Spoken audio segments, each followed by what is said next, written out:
오늘도 예배 잘 오셨습니다. 우리 같이 기도하고 예배를 시작합니다. 아버지 감사합니다. 하나님이 계셔서 마음이 너무너무 편합니다. 이 시간에 하나님을 의지해서 오늘 하루의 삶도 당신에게 의지해서 사는 삶이라 걱정보다는 기대가 더 됩니다. 하나님, 오늘 우리의 삶 가운데 주인 되셔사오니 우리를 이끌어 주시고 오늘 하루를 마무리하는 시간까지 하나님의 은혜 안에 머물게 도와주옵소서. 때로 어려움이 있을 수 있지만 넉넉히 어려움도 이길 수 있는 그 믿음과 그 기대가 있기를 원합니다. 예수님의 이름으로 기도합니다. 아멘. 오늘 말씀은 시편 104편입니다.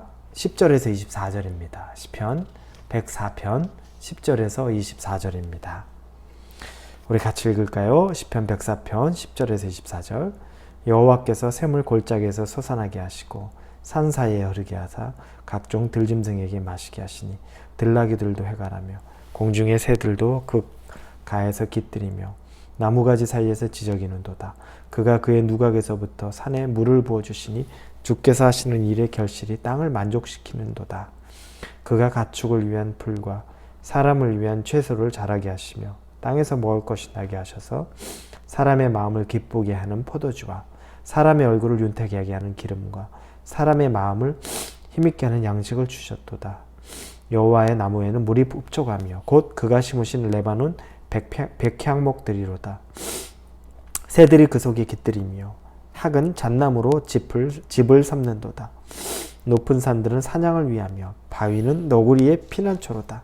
여호와께서 달로 절기를 정하시며 해는 그 지는 때를 알도다. 주께서 흑암을 지어 밤이 되게 하시니 살림의 모든 짐승이 기어 나오다이다. 젊은 사자들은 그들의 먹이를 쫓아 부르짖으며 그들의 먹이를 하나님께 구하다가 해가 돋으면 물러가서 그들의 굴 속에 눕고 사람은 나와서 일하며 저녁까지 수고하는도다. 여호와여, 주께서 하신 일이 어찌 그리 많은지요?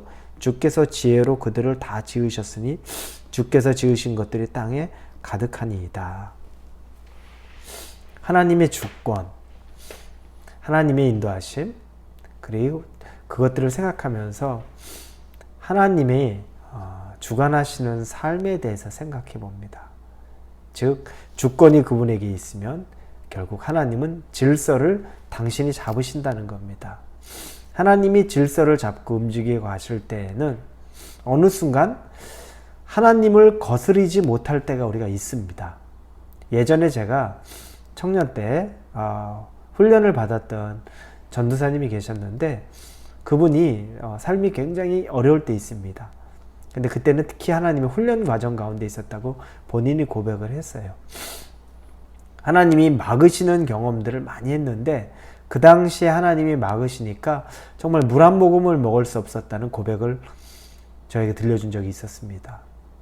너무 허기지고 배가 고픈데 수중에는 돈이 한 푼도 없습니다. 근데 역을 지나가고 있었는데 그 역에 화장실에서 물을 마시려고 컵에 물을 한 잔 떠서 마시려고 이렇게 쭉 하던 채 누가 지나가면서 그 물을 툭 쳐서 물이 떨어졌다는 거예요. 근데 그 순간에 하나님이 허락하시지 않으면 내가 물 한 모금 먹을 수 없는 존재구나라는 걸 다시 아주 절실하게 느꼈다는 겁니다. 그래서 나에게 베풀어 주는 것은 전적인 하나님의 은혜다라고 하는 겁니다. 그런데 우리에게 욕심이 들어옵니다. 반대로 또 하나님은 우리가 가지고 있는 것들 가운데서 제가 욕심 얘기하기 전에 먼저 내가 욕심을 내지 않아도 우리의 것은 반드시 준비되어 있다는 걸 또 알려주신 적이 있습니다. 그건 제가 전도사 때입니다. 제가 전도사 때인데 제 아내의 은사되는 목사님이 저희 집을 방문하신 적이 있어요. 그때 이제 선물을 가지고 오셨어요. 근데 솔직하게 말씀하시더라고요. 예전에 누군가에게 받았던 걸 우리 집으로 가져온 겁니다. 근데 그때 받았던 그 선물이 그 당시 우리 집에 필요한 거예요. 딱 필요한 그 물건을 가져오신 겁니다. 그래서 저희가 이거 너무 좋아요. 우리한테 필요해요. 그랬더니 그 목사님이 하신 말씀이 그렇군요. 잘 됐네요. 그러면서 참 이거 보면 하나님은 자기 물건 받아야 될 사람이 따로 있다는 걸 자기가 느낀다는 거예요. 이건 우리한테 주셨지만 결국에 전도사님 가정에 필요했던 물건인 거죠. 그러니까 뭐 우리가 억지로 집착할 필요도 없고 또 뭐 그거 가지고 그렇게 할 필요도 없습니다. 이런 말씀을 하세요. 그래서 참 신기하면서도 웃고 넘어갔는데 그때 굉장히 마음이 평안했던 기억이 납니다. 왜 평안했냐면 그래 우리가 마음이 급하고 그러다 보면서 지금 내가 이거 안 잡으면 끝나는 거 아닌가? 그럼 지금 온 기회 이거 내가 놓치면 만약에 지금 여기서 이거 붙잡지 않으면 다음엔 아무것도 없는 것 아닌가? 그러면서 우리 마음 안에 조바심이 들고 급한 마음이 들고 또 때로는 욕심이 들고 그런데 내 것이 될 거라면 어떻게 해서든지 하나님이 내 것으로 만들어 주시고 내 것이 아닐 거라면 내가 아무리 붙잡고 있어도 내 것이 안 되는 거죠. 제가 예전에 설교하면서도 한번 얘기했던 것들 게임이 있는데 선물 서로 가져가는 게임이죠. 근데 연말에 이런 거 많이 하는 거죠. 선물 뭐 뺏는 게임인 겁니다. 한 번 돌고 내가 좋아하는 거 먼저 픽하면 다른 사람이 그거 좋아하는 거 만약 그러면 뺏어갈 수 있어요. 이렇게 몇 번 반복을 합니다. 내가 정말 탐내던 게 있는데 그걸 내가 가져왔는데 다른 사람이 마지막 한 사람이 그 사람만 넘어가면 이게 내게 되는데 마지막 그 사람이 내 걸 뺏어가는 것들. 이런 게임 하는 거 옆에서 보면 얼마나 재밌는지 몰라요. 처음부터 내가 마음을 비우고 있어야 되는데 그래서 결국에 나한테 나중에 남는 게 내 거지 내가 아웅다웅 하면서 미리 막 조바심 내고 가져가면 어떻게 하지? 이렇게 해서 두려운 데 있을 필요 아무것도 없다. 만약에 뭐 사람이 가져가면 가져가는 거고 내가 갖는 거면 갖는 거고 그 마음으로 게임에 임해야지. 그렇게 해서 바라보니까 되게 재밌어요. 사람들을 바라보는 것도 재밌고 우습기도 하고. 근데 정말 그래요. 막 붙잡고 나중에까지 막 얼굴은 웃음반 울음반으로 가져가지마 내 거 가져가지마 막 이래요. 그러면 정말 박장대소가 막 나옵니다. 그럼 왜 그렇게 그럴까? 그런데 제가 아는 70대 이상 된 노인분이 계셨어요. 부부예요. 근데 욕심이 좀 많은 부부예요. 교회에서 이렇게 행사 같은 거 하면 쌀 나눠주는 거 많이 하잖아요. 그런 행사를 하는데 그 노인분이 두 분만 사니까 뭐 쌀 한 포대에 있으면 충분하죠. 그 한 포대도 얼마나 오래 먹겠습니까? 그런데 그날 쌀 두 포대, 세 포대 이렇게 되는 거를 받아가지고 좋다고 다 가져가시는 거예요. 그런데 거기에 그분들보다 식구들 훨씬 많고 또 더 큰 아이들이 있어서 쌀 한 포대면은 뭐 한 달도 못 먹고 보름 먹고 하는 이런 집들 보면 나눠주거나 또 청년들이 있으면 또 나눠주거나 그러면 참 보기도 좋고 또 실질적으로 필요한 사람들에게 채워주는 건데 그렇게 안 하더라고요. 근데 그게 제 눈에 이렇게 들어왔어요. 그래서 좀 그렇게 좀 하시지 저걸 다 가져가시나? 그랬는데 몇 달 후에 우연히 이야기할 기회가 있었어요. 그냥 그때는 이제 쌀에 대한 얘기가 나온 거야. 쌀. 그 무슨 품종이 무슨 쌀 먹고 무슨 쌀 먹고 이런 얘기하다가 그분이 얘기하시는 게 쌀이 썩어서 버렸다는 거예요. 쌀을 이렇게 차고에 쌀을 쌓아뒀었는데 그 쌀들이 이제 그 안에 벌레가 끼고 그리고 썩어서 못 먹어가지고 쌀을 통째로 다 버렸다는 거예요. 제가 그 얘기를 듣고서 예전에 제가 봤던 기억이 나잖아요. 그러니까 참 마음이 안 좋더라고요. 그걸 어차피 먹지도 못할 거 저렇게 쌓아두기만 하고 그거를 그 전에 참 좋은 마음으로 나눠줬으면 필요한 사람들의 양식으로 그 가정에 필요한 것대로 채워줬을 텐데 저렇게 버릴 걸 쌓아두고 있구나. 우리 인생을 보게 됐어요. 오늘 본문의 말씀에 제가 왜 이야기를 하냐면 하나님의 질서가 나타납니다. 물을 쭉 내려주셔서 하나님이 이 물과 나무가 되신 하나님이 자연들에게도 먹을 것들을 막 주시고 깃들 수 있는 나무에는 물이 많아서 그 나무에 짐승들이 새들이 막 깃들입니다. 그리고 나중에 보니까 사자 이야기도 나옵니다. 21절부터 보니까 젊은 사자들은 그들의 먹이를 쫓아 부르짖으며 그들의 먹이를 하나님께 구하다가 해가 돋으면 물러가서 그들의 굴 속에 눕고 하나님에게 달라고 사자들은 막 달려들어서 하다가 해가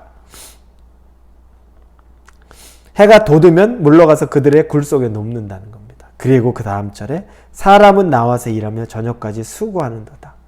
바톤 터치하는 거예요. 짐승의 시간이 있어서 그 짐승이 열심히 일하고 자기가 먹을 것 구하고, 그리고 이제 해가 돋으면 그들은 자기 굴 속으로 가고, 나머지 이제 사람이 그때 나와서 저녁까지 열심히 일하고 사람은 들어가고. 하나님은 이런 걸 하나님의 순리로, 하나님의 질서로 만들어 놓으신 겁니다. 누구든지 욕심낼 필요도 없고 자기가 있는 영역에서 최선을 다해서 그날 맡겨진 걸 살면 되는 건데, 욕심이 가득해서, 조바심이 가득해서, 그래서 하나님이 매일 주시겠다는 만나도 혹시나 내일 안 나오는 거 아닐까라고 생각해서 다음날 것도 미리 저장했다가 썩어서 버리는 일이 있었던 광야의 이스라엘 백성들 같은 삶을 우리도 똑같이 사는 건 아닙니까? 질서의 하나님. 우리가 질서를 어기지만 않으면 하나님은 우리의 필요한 것을 다 채워주세요. 먹이세요. 그래서 24절에 고백이 나오는 겁니다. 여호와여, 주께서 하신 일이 어찌 그리 많은지요. 주께서 지혜로 그들을 다 지으셨으니 주께서 지으신 것이 땅에 가득하니이다. 하나님이 다 지혜로 이 땅을 다스리며 사람이나 짐승이나 무엇 하나 부족함 없이 다 살 수 있게 만들어 주셨는데, 우리의 조바심이, 우리의 욕심이 잉태하여서 모든 걸 파괴하고, 그리고 그것이 내가 편하지도 못하게 해요. 나 자신이 편하지도 않으면서 갖지도 못하고 다 썩을 것 같은 것을 억지로 쌓아두고 있는 거죠. 제가 아까 말씀드렸던 제 아내의 은사 목사님 했던, 여러분 그 이야기만 좀 잘 들어도 마음이 굉장히 위로가 됩니다. 위안이 됩니다. 내 것이 될 거면 어떻게 하든지 내 것이 됩니다. 하나님이 나에게 주시기로 작정하면 어떻게 하든 나에게 하나님이 주시는 겁니다. 다른 사람이 아무리 탐을 내도 마지막 순간에 나한테 옵니다. 그런데 내 것이 아니면 내가 아무리 움켜잡고 있다가도 마지막 순간에 그냥 잠깐 내려놓은 것 같은데 사라집니다. 그건 내게 아닌 겁니다. 이걸 일찍 인정하고 질서의 하나님, 이걸 일찍 받아들이고 인정하면 우리 삶이 편합니다. 여러분의 삶이 편합니다. 마음이 편합니다. 집착하지 않습니다. 억지로 욕심으로 썩어 없어질 것들을 다 진짜 썩는 거 눈에 보지 않고 살 수 있습니다. 오늘 하루 사시면서 하나님이 주시는 질서에 순종하면서 주신 것에 감사하면서 하루를 살 수 있는 저와 여러분 되기를 주님 이름으로 축원합니다. 기도합니다. 하나님 감사합니다. 그렇게 우리가 욕심이 많습니다. 굳이 갖지 않아도 될 것까지 쌓아두지 않아도 될 건 그날 주시는 것이 충분한데 굳이 쌓아둬야 되고 굳이 남의 것까지 내가 다 가져야 되고, 그래서 다른 사람 마음 아프게 하고 다른 사람 필요 채워주지 못하고 그러면서 내가 가진 것 좋아하다가 어느 순간엔 다 썩어 없어지는 쌀 보는 것처럼 그렇게 보게 될 때도 있을 겁니다. 질서의 하나님, 하나님은 다 모든 걸 알맞게 채워주시니 우리도 질서의 하나님의 백성이 되어 오늘 하루를 감사하고 만족하고 살아가게 하여 주옵소서. 예수님의 이름으로 기도합니다. 아멘.